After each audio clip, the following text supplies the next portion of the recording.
violence says that there is some way to prevent it. I am here to remind the Toronto Police and all of us who perpetuate sexism against women that we are not responsible for sexual violence happening against us.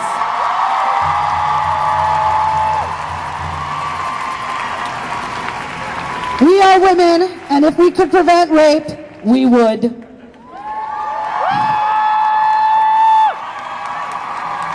It's not my fault. The Toronto Police continually judge, shame, and blame survivors by the very nature of believing and sharing with the community that there are ways in which you could prevent rape. For example, not dressing like a slut.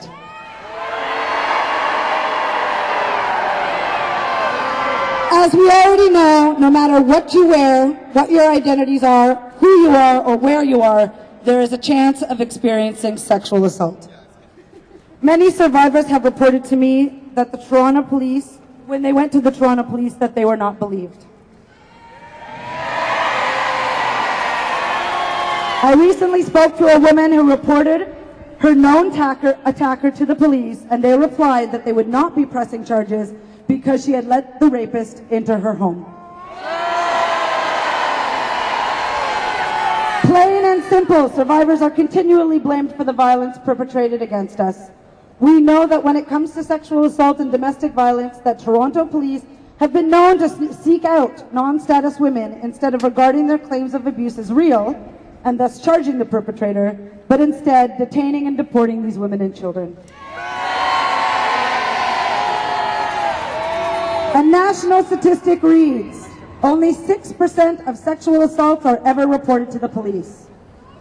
That means that 94% of women do not report to the police.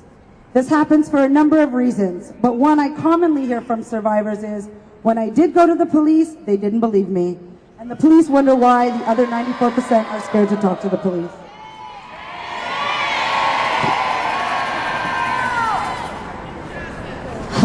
No justice, no peace, that's right.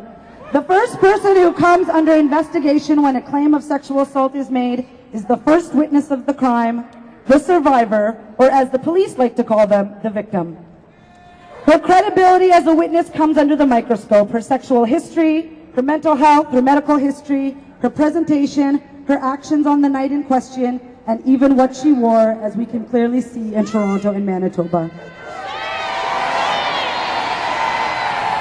This helps perpetuate a culture of rape and violence, and where survivors can be blamed for sexual violence occurring in their own homes, workplaces, bars, washrooms, and anywhere sexual assault happens.